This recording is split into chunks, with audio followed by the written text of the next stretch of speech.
Ready? Yep. So,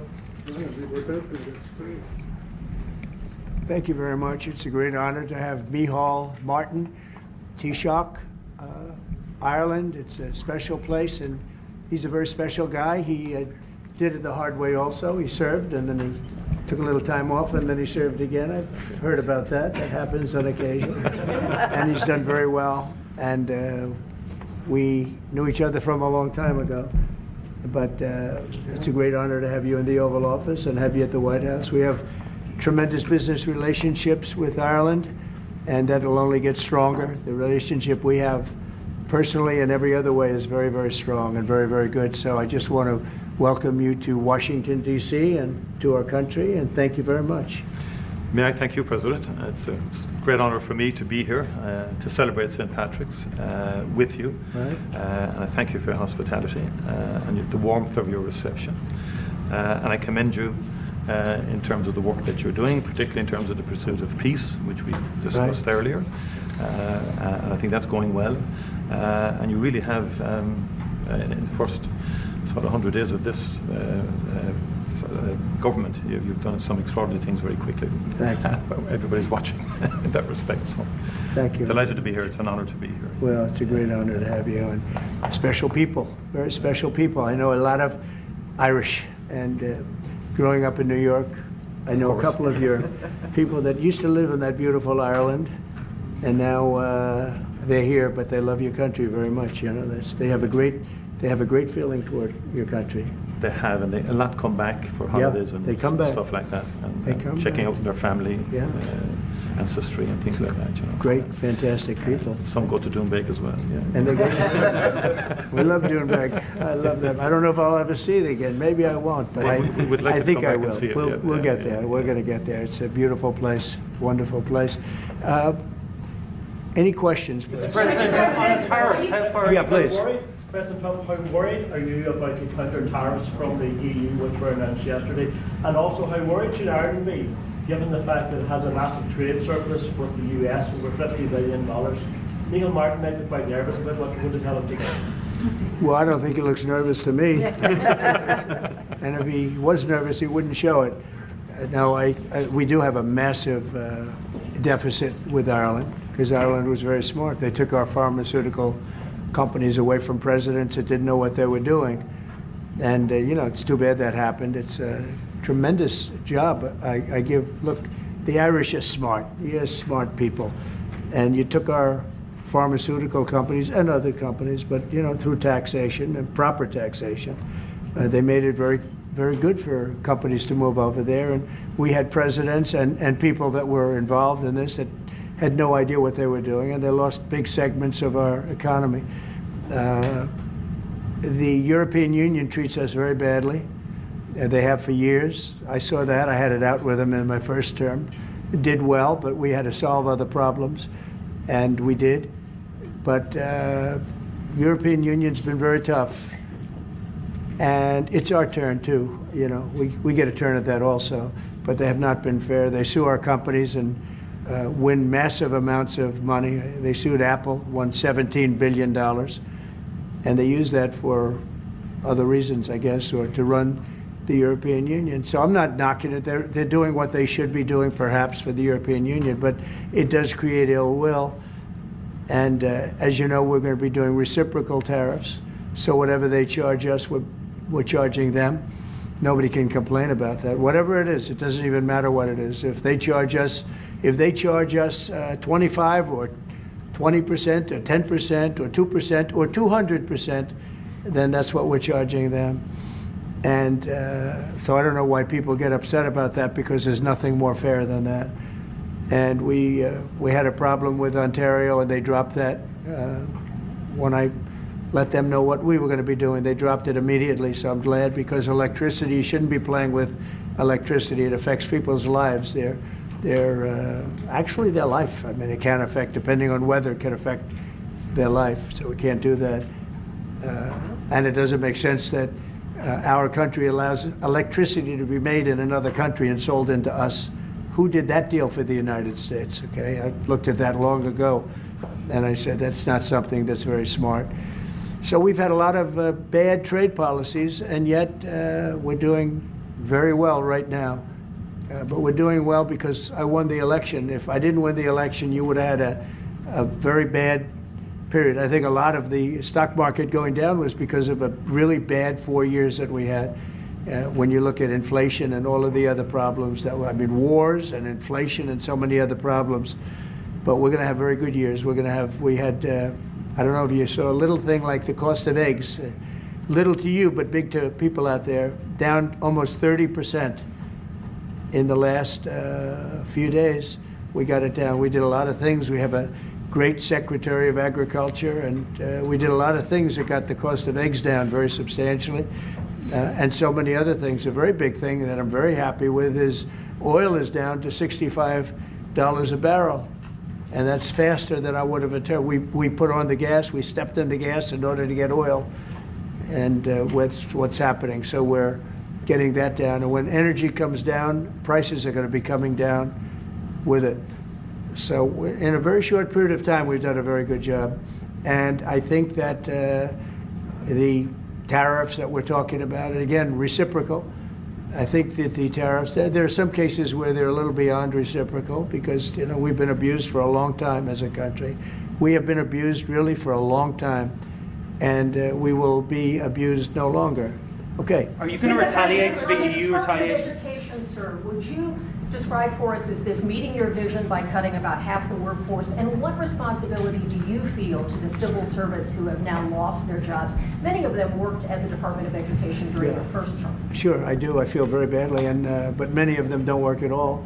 Many of them never showed up to work. Many of them never showed up to work, Kelly, and unfortunately, and that's not good. And when we cut, you know, we go, and that's what I had a number of meetings with a lot of people over the last couple of months. When we cut, we want to cut, but we want to cut the people that aren't working or not doing a good job. We're keeping the best people. And Linda McMahon is a real professional, actually a very sophisticated business person. And she cut a large number, but she kept the best people. And we'll see how it all works out. But our country was run very badly. I mean, whether it was that or contracts that were signed that was so bad, so obviously bad, and I go through them in speeches. I could go through them all day long. I could read for billions and hundreds of billions of dollars, and all of that fat and waste and fraud and abuse is being taken out. But it's incredible what's happened. Now, Department of Education's maybe more so than any other place has a lot of people that can be cut. They're, number one, not showing up to work. Number two, they're not doing a good job. And if you take a look at our education process, and if you look at the charts, because they have numerous charts where they do the top 40, we're at number 37, 38, 39, and 40. And recently they hit, during Biden's last few days, they hit last. So they were number 40, and yet we're number 1 in cost per pupil. So it's pretty bad, but we have a dream, and you know what the dream is? We're going to move the Department of Education. We're going to move education into the states, so that the states, instead of bureaucrats working in Washington, so that the states can run education. And you have Norway, you have Denmark, you have Sweden, you have Finland, you have various countries that do very well. You also have China that does very well in education, which is a pretty big tribute to China, I must say. 1.4 billion, and they're in the top 10, and it's pretty amazing. So we can't blame size anymore. You know, normally you'd blame size. It's too big. How can you do it? But China does it. So we think when you move it back to Iowa and Indiana and all the states that run so well, there's so many, I could name 30, maybe almost 40.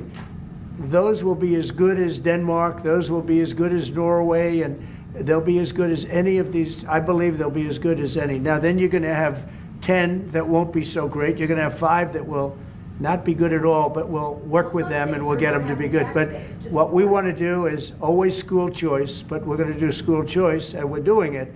But we want education to be moved back where the states run education, where the parents of the children will be running education, where governors that are doing a very good job will be running education, not run. I drive through the city and I see like so many buildings, Department of Education, Department of big buildings, and by the way, they're empty. Nobody shows up to work. So I think Linda did a very good job. Mr. President, do you have a meeting with Vladimir Putin scheduled or a conversation? What would be your I message to him? won't comment on that, but we had a great success yesterday. We have a full ceasefire. If it kicks in, we have to see. It's up to Russia now. But we've had a good relationship with both parties, actually, and we'll see. We'll be knowing people are going to Russia right now as we speak, and hopefully we can get a ceasefire from Russia. And if we do, I think that would be 80% of the way to getting this horrible bloodbath finished. It's a bloodbath is taking place over there.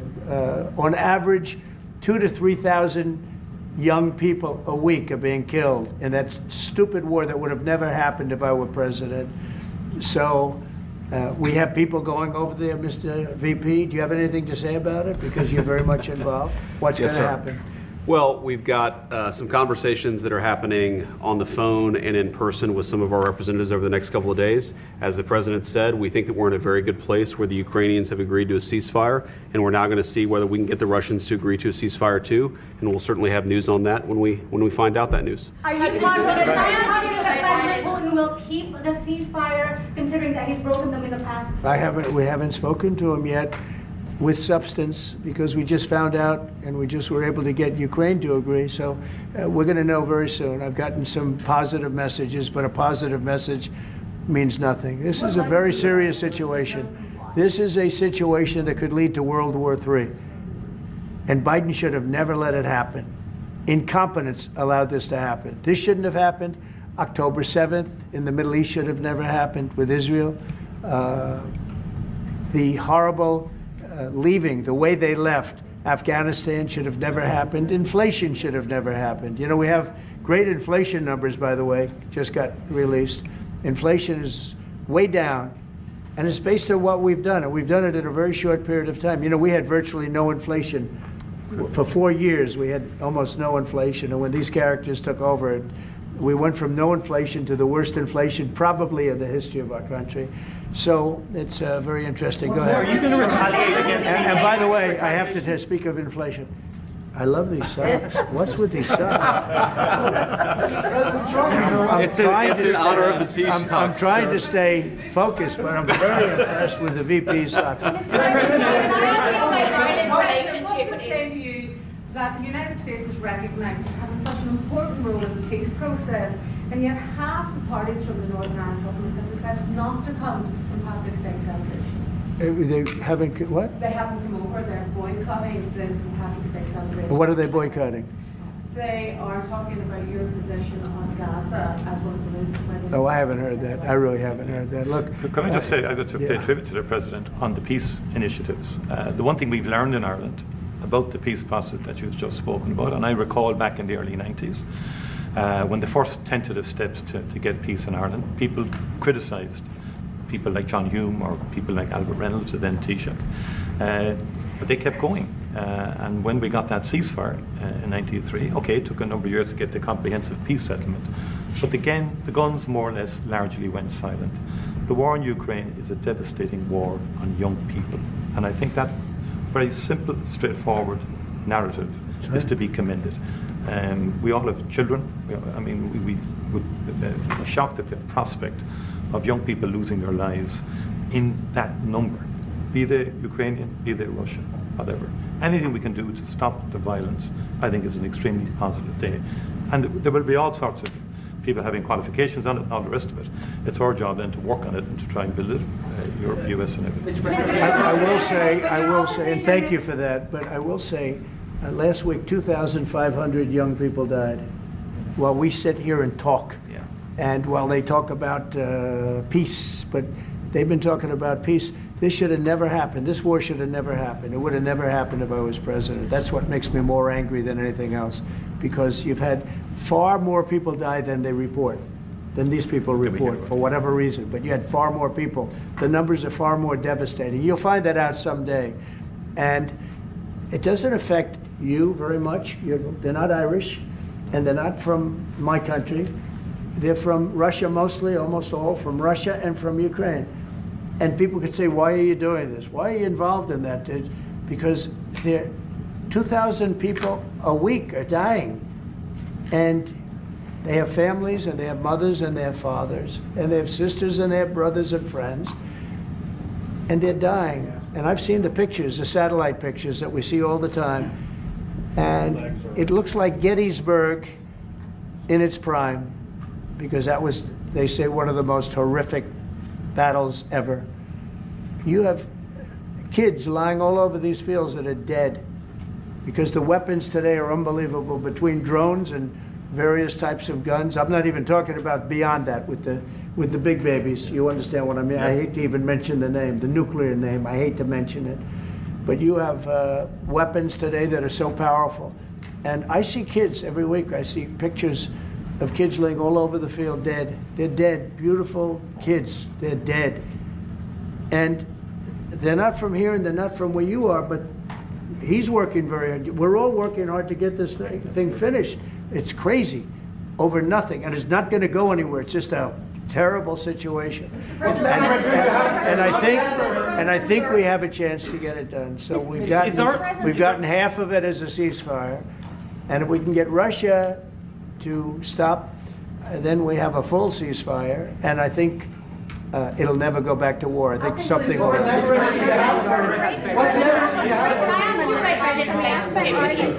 ask you about Ireland's relationship with Israel? There's been a lot of talk recently. The government are looking to bring in what's called the Occupied Territories Bill, which would ban goods from occupied territories. I know you met with Prime Minister Netanyahu recently. Did Ireland come up in that conversation? Did he raise any concerns about the large government? One thing I'll tell you, you're not from Israel, that's for sure, huh? She's definitely not from Israel. It's an interesting question coming from you. We talk about everything. Israel has been under siege, as you can see, and they had to fight back. October 7th was a terrible thing. People don't like to mention it, but it was a terrible, terrible day in the life of the world. And it's amazing the way people don't mention that, but it was, I've never seen anything like it. Those are other clips I get to see. You know, as president, you get to see clips that you'd rather not see, but I see clips, and that was a terrible day for the world. And we're working hard with Israel. We're working hard to see if we can solve the problem. I will say I just saw 10 hostages, and they were treated really badly. They were really treated badly. I was shocked.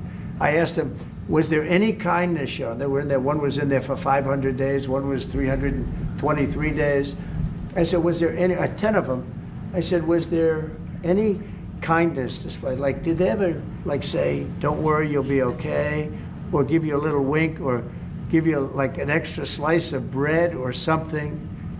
And everybody said, all of these people said, zero. It was hatred. It was pure hatred. So, I mean, that's a very deep-seated problem. Could you give the Taoiseach some advice? Ireland is in the midst of a housing crisis now, and I know you have a lot of experience as a businessman. How can the state build tens of thousands of houses at speed? You know why they have a housing crisis? Because they're doing so well. They can't produce houses fast enough. That's a good problem, not a bad problem. That's a pretty good answer, President. Congratulations. No, it's true. Will you put more tariffs on the EU, Mr. President? Mr. President, will you? Everybody should have that problem. That's okay. Will you put more tariffs on the EU? I know this gentleman. He'll get it solved. Will you put more tariffs on the EU? Will you respond to their retaliation? Oh, of course I'm going to respond. You will retaliate with more The problem is tariffs. our country didn't respond. Look, the EU was set up in order to take advantage of the United States. Including Ireland? Is Ireland taking advantage of the US? Of course they are. I can't, you know, I have great respect for Ireland and what they did. And they should have done just what they did. But the United States shouldn't have let it happen. We had stupid leaders. We had leaders that didn't have a clue. Or let's say they weren't business people, but they didn't have a clue what was happening. And all of a sudden, Ireland has, you know, our pharmaceutical companies and other, this beautiful island of 5 million people has got the entire U.S. pharmaceutical industry in its grasp. And, you know, you mentioned housing and you mentioned other things. I mean, I have property in Ireland, as you know, and I love it. It does great. But I'd like to see the United States not have been so stupid for so many years, not just with Ireland, with everybody.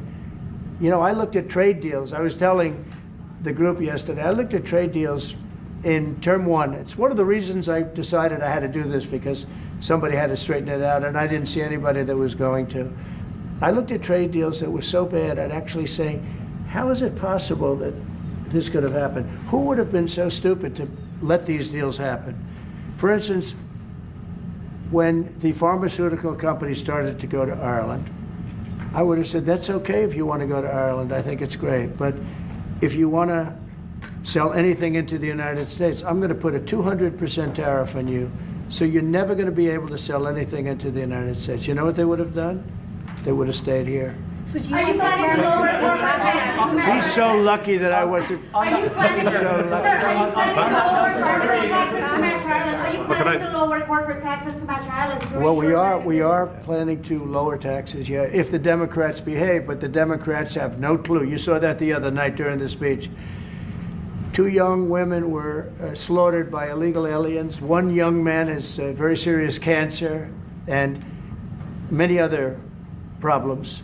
We look at the people up there, they all had difficulty, very serious difficulty. But when we're talking about 2 young girls, beautiful young girls, Lake and Riley, you know the whole story. That evening was a disaster for the Democrats, in my opinion. And I would mention, and I'd see 2 mothers that were inconsolable as they stood, crying. Their daughters have been absolutely just destroyed, killed, viciously killed. And the young man who loves the police departments, he had cancer and has cancer, very bad cancer. There wasn't from people sitting there, Democrats, there wasn't a hand clap. Nobody stood. They were just stone-faced. These people are sick. There's something wrong with them. There was no standing for anybody. The only thing they liked is when they heard about the death taking place with Ukraine. They were happy about that. They were happy about that. Pocahontas was very happy. She's the one that was slapped. That's why I looked at her. I said, oh, it's Pocahontas. These people are sick. They don't know what's happening in the real world. The Democrats have to get their act together. And if they don't vote, then what you're going to do is you're going to have taxes that are going to go through the roof. You're going to have a very bad time. You're going to have some very bad things happen. And people are going to blame the Democrats. And Schumer is a Palestinian, as far as I'm concerned. He's become a Palestinian. He used to be Jewish. He's not Jewish anymore. He's a Palestinian. Okay. On tariffs, there's been a lot of on and off, some inconsistency. There's no inconsistency, only with NBC, which is one of the worst networks on television, by the way. Let me just tell you the inconsistency. I have the right to adjust. And I was called by the automakers, as an example, General Motors, Ford, etc., the big 3, the big 4, and they asked me to do them a favor. Could I delay it for a period of 4 weeks so that they're not driven into a little bit of a disaster for them? They actually love what I'm doing, but they had a problem. And I'm not like a block that just, I won't delay. It's called flexibility. It's not called inconsistency. It's called flexibility. And I think you want me to be flexible too. Is flexibility going to be your ongoing view towards? Sure, I'll always have flexibility, but there will be very little flexibility once we start. April 2nd is going to be a very big day for the United States of America. The United States of America is going to take back a lot of what was stolen from it by other countries and by, frankly, incompetent U.S. leadership, grossly incompetent. I gave you an example of Ireland. I would have never let that happen. Impossible for that to have happened. But we're going to take back our wealth, and we're going to take back a lot of the companies that left are coming back. If you haven't read, we have the biggest computer chip company ever, has virtually all of the market. I didn't call them, they called me. And they called for 2 reasons. Number one, we had a great election of somebody that they want running the country. And we won in a big mandate. We won every swing state. We won by millions of votes. We won by 2,750 districts to 500. Think of that, 2,750 districts to 500. That's why the map, when you looked at it, was entirely red, meaning Republican. Yeah. Not meaning communist. Meaning so anyway, look, this country needed somebody to defend it. It's this big, beautiful place that was being ripped off by illegal immigrants coming in from prisons, coming in from mental institutions, gang members, gang leaders, drug dealers, pouring into our country with the open borders. I am so angry at the last 4 years at what they've done to our country, what they've done to this country between inflation, but maybe the most that bothers me is that they would allow millions of people to come into our country that are stone cold murderers, killers, drug dealers, the worst gang members, the worst people allowed into our country, and we're now getting them out. We're going to get them out. We're getting them out. I want to thank Tom Homan, by the way. He's doing a great job. And I want to thank Christy Noem, who's doing a fantastic job. This is a job that's so unnecessary. This should have never happened. This should have never happened. So we're bringing back our country in many ways, not only financially, and financially we'll be stronger than ever before. I think the markets are going to soar when they see what's happening. I'll tell you what, I'm called every day by numerous big companies. I spoke at the Business Roundtable yesterday. They had the largest attendance they've ever had. And these are only the CEOs and chairmen, but mostly the people that run, the boss, the people that run the top 150 companies. 150 people showed up. Every single company showed up. First time it ever happened. It's been around a long time. The biggest business leaders. We had a great discussion, went really well. And I want to tell you, there's tremendous optimism out there about our country in terms of regulations being cut, in terms of taxes being cut. And it would be great if the Democrats would do what's right. It would be great if the Democrats would do what's right for our country for a change, because they really are there. They've lost their way. They've lost their way. They think that people pouring into our country from prisons, jails, murderers. We have 11,088 murderers that were allowed into, people that murdered people, half of which murdered more than one person in our country. We're getting them the hell out.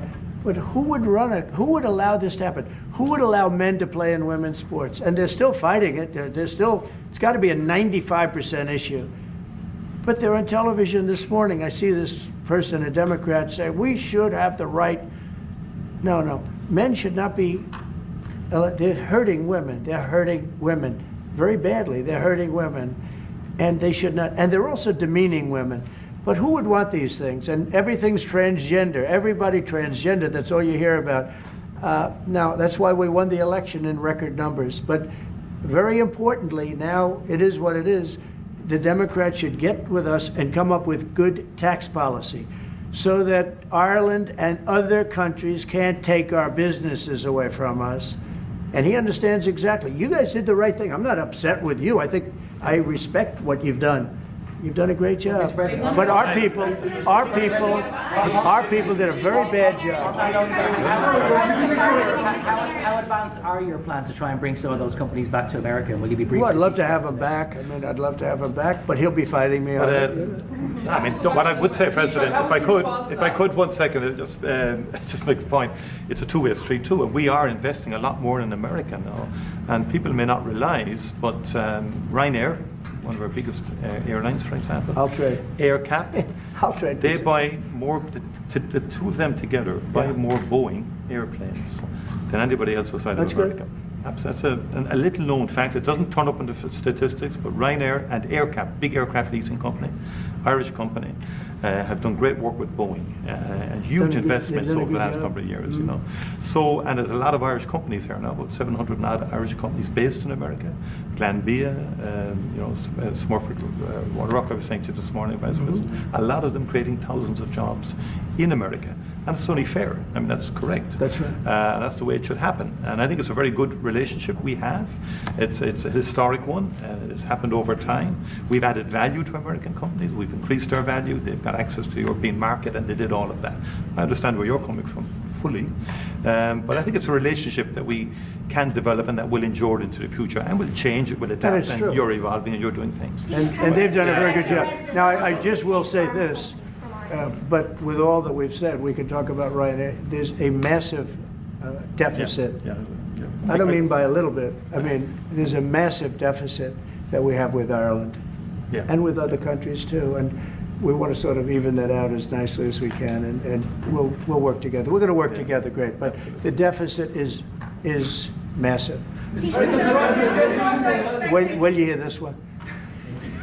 You said earlier that it was now up to Russia in terms of the ceasefire. Yeah. Is there anything you can do in terms of pressuring Russia or in terms of sanctions? Or what can you do? We can, but I hope it's not going to be necessary. Sure, we can pressure. We can do that with Russia. Remember this, Russia took Georgia from Bush, right? They took Crimea from a man named Obama, Barack Hussein Obama, right? They tried to take the whole thing from Biden. They're going for the whole ball of wax. Who was the only one that never took anything from? Trump. And in fact, I'm the one that stopped Nord Stream 2, the pipeline, the biggest pipeline anywhere in the world. I stopped it. It was dead. And then Biden got in and he approved it. Nobody mentions that. What I did to Russia was very tough. I was the toughest ever. But nope, they never took anything from me. They took them from Obama and Bush, and they took it from Sleepy Joe Biden. With Biden, they wanted to take the whole country, but I think I've stopped that, but we'll see. But yeah, there are things you could do that wouldn't be pleasant in a financial sense. I can do things financially that would be very bad for Russia. I don't want to do that because I want to get peace. I want to see peace, and we'll see. But in a financial sense, yeah, we could do things very bad for Russia. It would be devastating for Russia, but I don't want to do that because I want to see peace.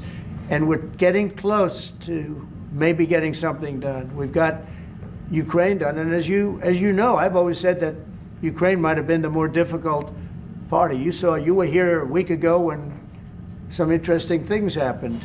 I had somebody that didn't seem to want peace. Now he's agreed to peace. So we'll see what happens. Brian? Yes, thanks. Thank you. First, we'll congratulate you on your lower inflation core rates. Thank you. Gas prices going down, airline prices going down. This is for the Irish gentleman here, if I can see him real quickly. Welcome, United States. You look great. Thank you. Nice to meet you. Now you feel good. He knows. What's coming next? Ran on MAGA, Make America Great Again. If you could run on MEGA, Make Ireland Great Again, what would your number one issue be for people in Ireland right now to make your country stronger? And I've got a two-part question to that as well. Yeah, the number one issue in Ireland is housing, to be honest, and I think it was correctly pointed out. We've got to build more houses.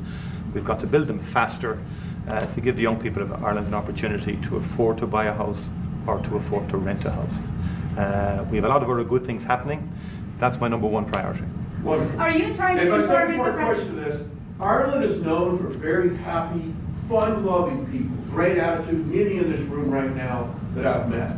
Why in the world would you let Rosie O'Donnell move to Ireland? I think she's going to lower your happiness level. That's true. Thank you. I like that question. Do Do you know you have Rosie O'Donnell? Do you know who she is? Do you know who she is? Yeah. You better off not. You better off not knowing. Prime Minister, are you expecting to inform the President your views on Gaza, considering that you have diametrically opposed positions on the state of Palestine? Your country is one of three in Europe that recognizes the state of Palestine. Are you expecting to discuss this with the President? Are you expecting to inform him? I don't have to inform the President. He's very well clued into the whole situation. We shared the President's, again, unrelenting focus on peace. And he's envoying, the President himself, as soon as he came into office, went to get a ceasefire. We've been calling for a ceasefire for a long time. We want to consolidate the peace. That is our fundamental aim. We want the hostages out. I've been saying it from day one. It's a horrific thing to do, to take someone as a hostage. And I went to Kibbutz Be'eri after October the 7th in solidarity with Israel, and that gets forgotten. And I went a week or two afterwards. I saw the kibbutz. It was a shocking thing to see, even though it was a week or two after the horror. It was a village. You could see life going on prior to the attack. It was something that will not leave me. And I've been interested in the Middle East for a long, long time. It's complex, and it's all of that. But we do desperately need the hostages out, all of them. It's been far too long. Let me finish, please. And then we need a ceasefire. We need to consolidate that. We need a surge of humanitarian aid into Gaza. Because again, there's too many children and too many people starving and so on. Just too many. And it's that humanitarian impulse is what motivates the Irish in respect of its views. And I've always been of the view, it's been our view that a two-state solution would be ideal. It's become much more challenging and difficult as time has moved on. But that has always been our position. But it's genuinely to have people, because we've gone through this. We discussed this prior to you coming in. We've been through some of this. People hating each other, terrible acts of violence carried out on each other. We came through it. It's our earnest hope that Arab and Jewish people can live side by side. And I've met with people, parents of children who were killed on both sides, called Parent Circle in Israel, and they work to try and bring people together. It's difficult work. What about the President's plans to expel Palestinians out of Gaza? Are you discussing that with him and giving him your... Nobody's expelling any Palestinians. I don't know. Who are you with? I'm with Voice of America, sir. Oh, no wonder. Okay, Voice of America. Can you ask Taoiseach how he feels about the President just saying that he would like to take back US companies, pharma companies based in Ireland? Well, I think the pharmaceutical companies in Ireland are doing very well, as the President has outlined. Again, I think it's about that two-way partnership. I understand fully where the President is coming from. I think there's actually room. Now, we can discuss all this. I think there's room for those companies to grow in America, and many of them, by the way, have already announced fairly significant manufacturing investments now. It's true, just recently. Like people like Eli Lilly, for example, who have been a long-standing presence in Ireland since the 1970s.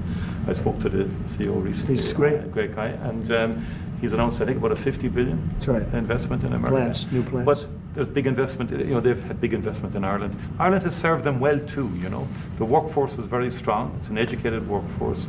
They've delivered well. During COVID-19, a number of CEOs said to me, a lot of the plants in Ireland were the only plants that never closed for a single day during COVID.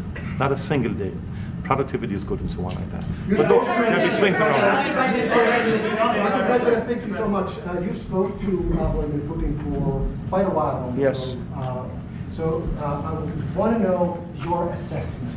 When you take this deal to him now, how do you assess the chances of Putin? I have no assessment, and I don't go by chances. I think it makes sense for Russia. A lot of downside for Russia too. And we have a very complex situation solved on one side, pretty much solved. We've also discussed land and other things that go with it. We're not just doing it and saying ceasefire. We don't know what's happening. We know the areas of land we're talking about, whether it's pulled back or not pulled back. We've discussed a lot of the details of what has to go because we don't want to be wasting time. We don't want to be wasting time while people are dying. I mean, as we're sitting here, you probably had 2 people die on that very open field. It's dead flat. It's great farmland, and it's dead flat. There's no protection. The only thing that stops a bullet is a human body. And these are bodies that are young people, and they're stopping a lot of bullets because a lot of bullets are flying across those level fields. Dead flat, no protection whatsoever. It is a disaster. And so I hope he's going to have a ceasefire. You are using the American leverage to get a lot of political issues. Well, I don't want to get into that, but if I had to, I'm the only one that's dealt with them successfully. Everyone else, I went through it. Bush didn't deal with them successfully, dealt with them terribly, got ripped off. And Obama was a disaster.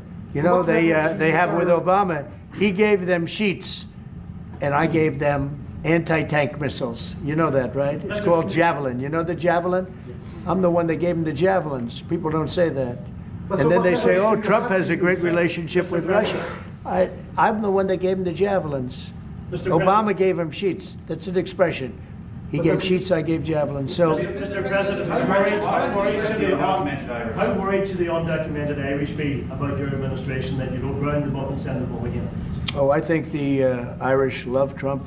We won the Irish with a tremendous amount of vote. I want to thank you very much. We won in the 80s with Irish. I got the Irish vote. I think I have it locked up pretty good, unless I did something very stupid, like drained your company, your wonderful place of all of its companies. If I drained Ireland of all of the companies, maybe I'd lose the Irish vote. I don't know. But right now, no. I love it.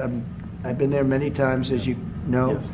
and we don't want to do anything to hurt Ireland. We want to, but we do want fairness, and he understands that.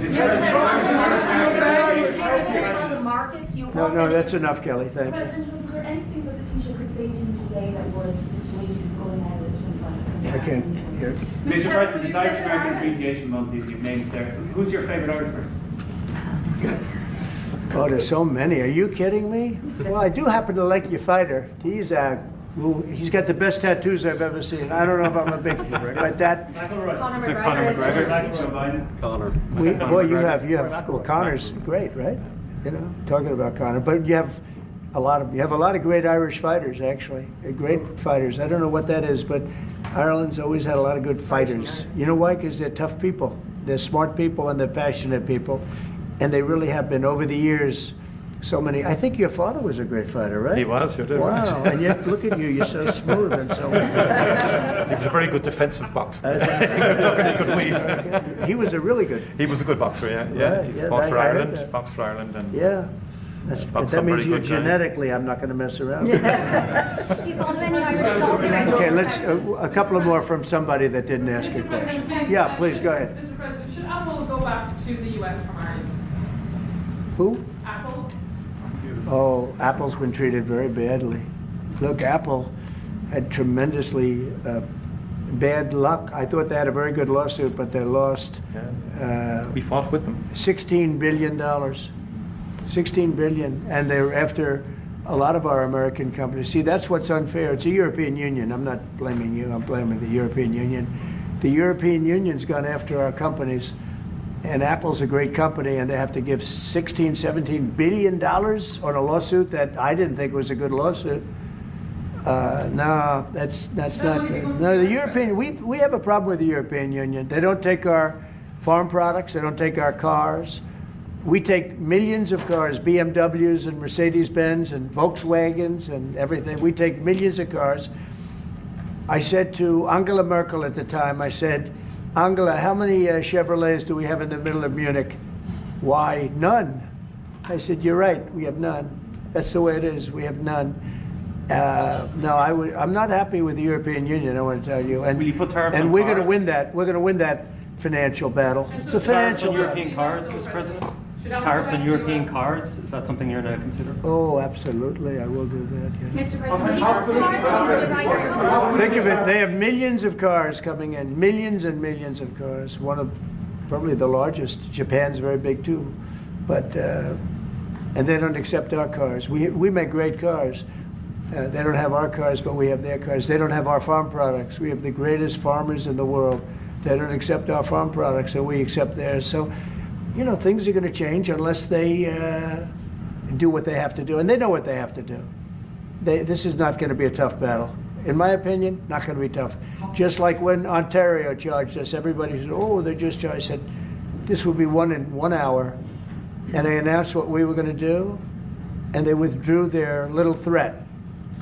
And what they don't say in Canada is that 270%, have you ever heard that? We have tariffs on dairy products from Canada of 270%, going up to 400%. You never hear that. Canada's absolutely one of the worst. And we, when I say worst in terms of charging tariffs. Their dairy products, they charge our farmers 240, 250, 270, and 400%. Okay? Think of that for dairy product. And we charge them like peanuts. You know why? Because we've been improperly run for so many years. I had that all settled in my first term. But then, of course, Biden, you know, he let everything go to hell. One of the things we did is we took from China hundreds of billions of dollars, and I have great respect for President Xi. But he understood that. He understood it was a one-way street, and you can't have a one-way street. Okay? One more question. Can you say which countries you might target in your next travel ban? Say it. Can you say which countries you might target in your next travel ban? Wouldn't that be a stupid thing for me to say? I said, which countries am I going to target for the next travel ban? As part of the Can you believe somebody would ask that question? As part of the specifically you're going to put on Ireland? Well, we're going to be talking really to the European Union. You know, I will tell you this one little, we'll end it with this. So I have a property, a big property in Ireland that you know well. It's one of the most highly rated hotels in all of Europe. It's beautiful. In Doonbeg, it's a beautiful 600 acres on the ocean, and everybody knows it. And we have a beautiful hotel. And I was going to do a project there, a big expansion of the place. This was when I was a civilian, before the presidency, before I even thought about the presidency. But I was going to do a really beautiful expansion because it does very well. And I got the approvals from Ireland so quickly. They were so professional. They wanted it. You know, it's economic development, it's jobs, it's construction jobs, a big expansion, beautiful expansion. But I was told something that bothered me. They said, "Sir, you also have to get approved by the European Union." I said, "Why do I have to go to the European Union to expand a hotel that's in Ireland?" They said, "Well, that's the way it is." I say, "Well, shouldn't that go fast?" They said, "No, it'll take at least 7 years." You gave me the approval in about 4 weeks. It was a beautiful professional. If you took 4 years, you wouldn't have done a better job. You know, everything was done environmentally, everything. There's no reason to take very long. I had everything from Ireland in 4 weeks. And then I hired somebody. He said the process will be from 5 to 7 years. And I said, "Oh, really?" And then I found out that they weren't playing games. Now think about how bad that is for your country. So that was my first experience with the European Union. And I dropped the project. I just said, I'm not going to do that. I'm not going to go 7 years to expand something. But I have to, I'll hand it to Ireland. You were so professional, so good. But I don't know why. European Union had to approve it. Yeah. And with them, it was deal. And that's the European Union. So it was a very bad experience I had. Just say, President, you have the distinction of being, I think, the only president that has physically invested in Ireland. That's through good. your Doonbeg. And it's been a good investment. And I mean, for anybody, you should go there. It's just stunning. I love this. No, I mean, seriously. Even if you don't play golf, I mean, it is a stunning landscape. Yeah. Your people have restored it very well, and our people are going to continue to work with you on that piece to do it all sort of effectively and so on like that. They've had a great relationship. But it is and the local people. My local councillor Rita McInerney texted me last week to say, tell President Trump to thank his family for the way they've worked with the local community and for the work that they've done.